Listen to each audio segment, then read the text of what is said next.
thank you. He's been very recorded and very tolerant of being recorded. So thank you all for being here. It's such a pleasure to share. Some of you already have met Ramaswami, some of you have met him through some of his practices. So it's a great pleasure to have him here for tonight to speak to us about a topic to be sort of decided. So if you have a burning desire to ask him a question, you can ask him a question. I had a couple of suggestions, but please feel free to ask him questions. Thank you so much for coming. Oh, also, there is a little earthen bowl out there that has cash in it. That's the contribution pile. So if you happen to miss that on your way in, that's the spot. Thank you for being here.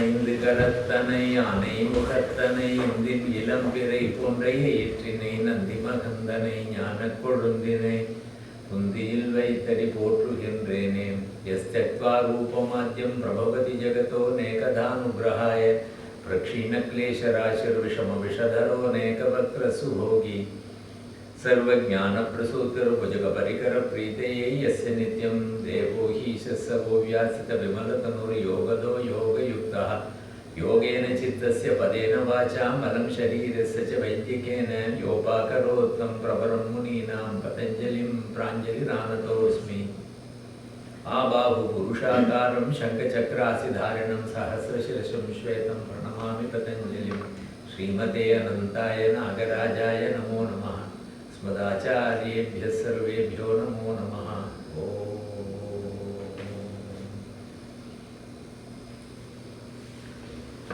Thank you, Sarah, for this opportunity. Thank you all for coming. I am here teaching a program at LMU, Marymount University. I come here almost every year. So that program is going on. I got another week.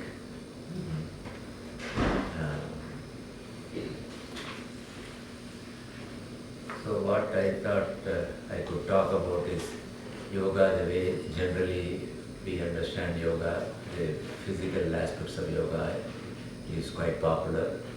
It goes by the general term Hatha Yoga. There is also another group who say who practice Raja Yoga, mostly meditation. There are two distinct groups. But in the olden days, both of them were part of a. Do you hear me? Okay. Both of them are part of a comprehensive system called yoga. So at the same time, if you yogis develop some portions of yoga very well, the other yogis develop the other portions. Ultimately, the purpose was each one was supposed to complement the other. So, if you are very good in, the physical aspect of yoga, especially asanas and pranayama. In the olden days, physical aspects did not stop with asanas; they had to practice pranayama also. They go together. Both asana and pranayama, they go together. Hatha Yoga, actually, if you look at the text like Hatha Yoga Pradipika and the commentators, they refer to Hatha Yoga as pranayama. So, good asanas are necessary for pranayama, but at the same time, without pranayama, it is not complete Hatha Yoga. The word Hatha means Ha means prana, Tha is apana. Hatha means Hatha Yoga, means the union of prana and apana. So, union of prana and apana. So, we have this yoga, Hatha Yoga, has developed. Naturally, there are a number of people who specialize in that. Even in India, there are a number of people who are Hatha Yogis. They won't really care much for other. On the other hand, meditation also is very popular now. Even medical doctors say that meditation is very good for the mind, good for the body. So different meditation systems are there. We got the Vipassana meditation system, Buddhist meditation system, or people take a mantra and meditate. We got different, number. But by and large, if you look at the way yoga has developed in modern times, we got one group who are predominantly Hatha yogis. There is another group which focuses attention on the meditation aspect of it.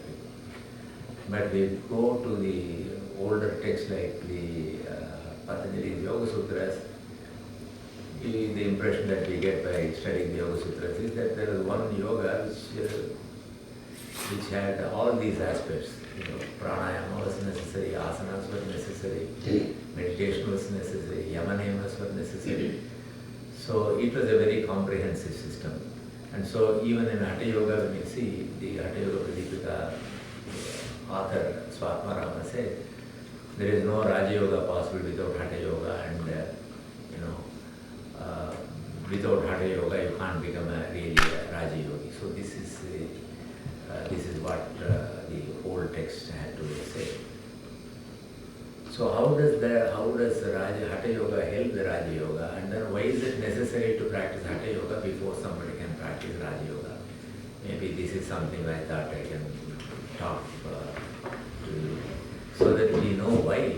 There's no point in saying that you must do meditation, or tell people who are meditating, no, you have to practice asanas and all that. We have to know why it is to be done.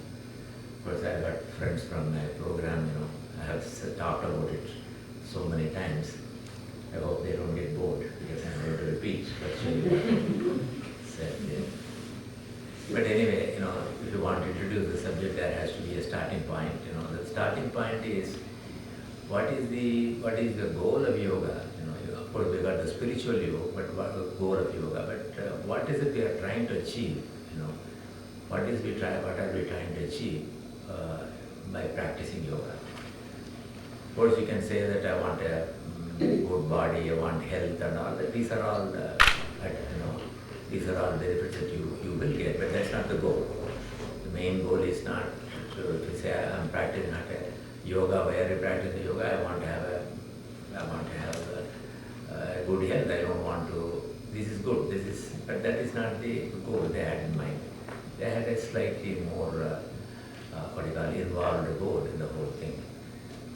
One way to understand this whole concept is there is a concept called the Gunas. Are you familiar with the terms Gunas? The three Gunas are there: Sattva, Rajas, and Tamas. Three Gunas. So sometimes what happens is if you follow if you want to understand a subject, there should be some reference point so that we will be able to understand this. Otherwise, when they say, try to explain asanas from a certain point of view, try to explain meditation from some other point of view, then there doesn't seem to be any connection between all these things. But these three gunas, the concept of gunas, are very helpful in understanding why we do certain things in yoga. So these three gunas are mentioned in a philosophy called Sankhya. In the Sankhya, they say that the entire universe is made up of three gunas. Whereas the individual soul or your the self is pure consciousness. Whereas everything other than that consciousness in us, our body, our mind, our breath, all of them are made up of three gunas. Virtually, the entire universe is made of three gunas. And then in different places, different times, different beings, the proportion or the preponderance of one guna over the other, changes, varies. So if so these three gunas, they are represented by three colors: white, red, and black. White is supposed to represent purity, which is sattva. Then the red color is supposed to represent energy or rajas, and then the third color, which is black, is supposed to represent tamas, which is inertia and all that.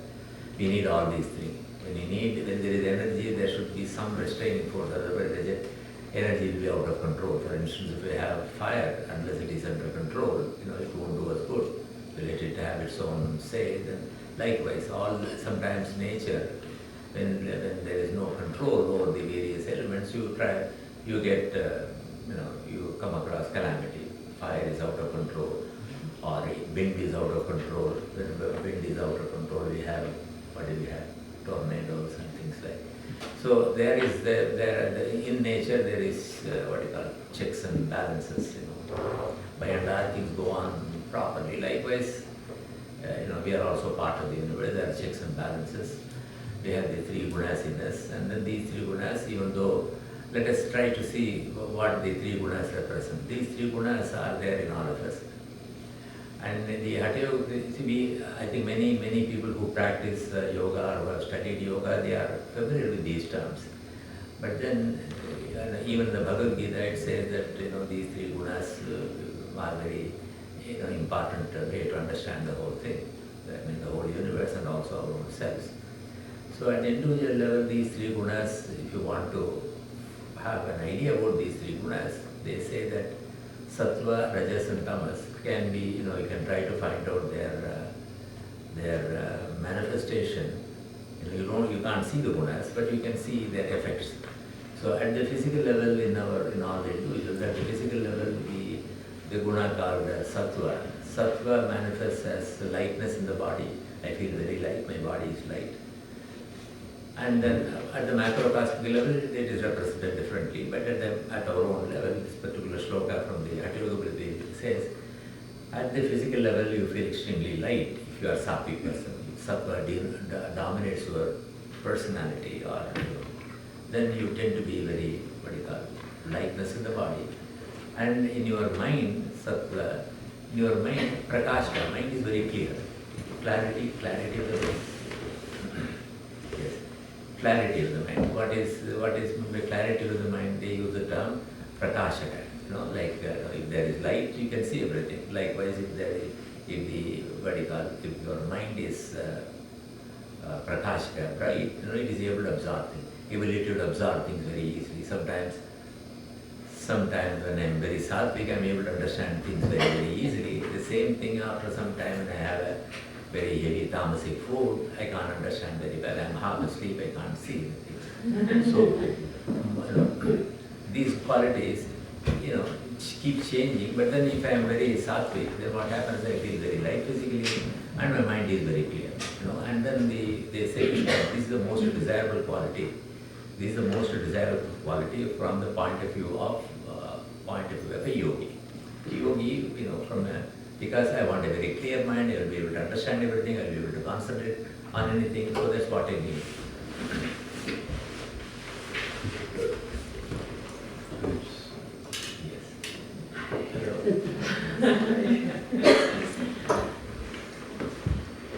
So this sattva, when is dominant at physical level, it is very light, and then the mind is very clear, and this is very desirable. Anybody can say that this is a very desirable quality. On the other hand, before deciding, how to get this, we have to understand the effect of the other guna, rajas. When rajas is dominant, they say that you feel very restless. Many people who practice yoga, they are able to sit in a place for a sufficiently long period of time. But on the other hand, most people, they ask them to sit down, they are restless, they go from one room to another. Their physical restlessness is there on people who are rajasic. And their mental level, at the mental level, it is known as what you call Laghu Prakashakam Vishtam Upashtam Papam Chalancharaya. Chala means constantly the mind keeps on changing, shifting from one object to another. If my mind keeps on going from one object to another, that means that my mind is highly rajasic. If I am rajasic, if I have got a rajasic personality, my problem is my span of attention is very short. Within a short period of time, my mind wants to go to something else, then the fourth object, fifth object. I may come back to this, but then in the meantime, the mind runs to a number of objects. It is not, So what do you call this? Is what happens. Supposing I think of something, then that particular thought leads to another thought, which has got something to do with the first thought. But the second thought leads to another one, the third thought. Third thought leads to fourth one, like a what do you call it? A train having cars, different cars. First car, second car, third car. Each one is connected to the previous one. So my second thought is connected to the first one, my second thought is connected to the first one, but my third thought may have something to do with the first thought, but within a short period of time, the mind is completely, you forget, oh, what was I saying? The mind keeps changing. So this is a manifestation of Rajas. If Rajas is very dominant, then what happens is, my mind tends to shift from one object to another. And this is the way most of our minds function. This is what Patanjali says. Most of our minds function in this particular level. And then once you start allowing the mind to function in this particular level, then it enters into your group. It operates in the same group. It doesn't change. It virtually now, if I allow my mind to be easily distracted when I'm young, when I get older, the same thing happens. I'm not able to change. This will continue. Okay. On the other hand, if I'm highly tamasic, tamas, the third guna, which is represented by the color, black color. If I'm highly tamasic, what it says is avaranaka. Gurutva. Gurutva means very heavy. People who take more than they walk at the rate of 2 miles per hour, whereas a Rajasic person may walk at the rate of 4.5 miles per hour. You could see the difference. Physically very slow moving, and laziness. If I take when I wake up in the morning, if I take half an hour to get out of the bed, forget about Saturday, Sunday. Regularly, it takes very difficult for me to get out of bed. So that is an indication that the tamas is dominating at the physical level, and at the mental level, avaranaka. Avaranaka means, avarana means a veil, something like a veil in front of you. I can't see beyond that. A dark veil in front of me.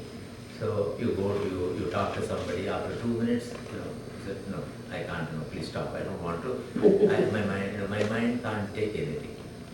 Sometimes when you go and attend a lecture, after about 10 minutes or so, you can't take anything more, then you switch off.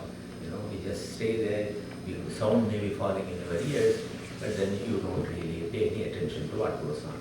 So this is the third aspect. So your mind can be very bright, where it can absorb anything very, very quickly, or the mind may be distracted very easily, or the mind is completely shut out.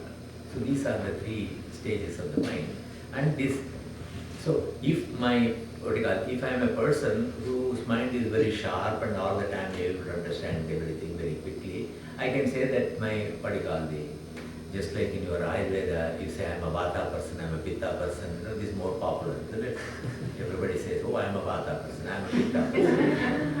Likewise, if you go by the guna, you can also say, okay, I am a Sattvic person, I am a Rajasic person, I am a Tamasic person. This is the basic characteristic. If I am a Sattvic person, what happens? I feel very light in my body, my mind is very clear, I am able to observe, understand things very, very quickly. I don't have to be told at a dozen times the same thing.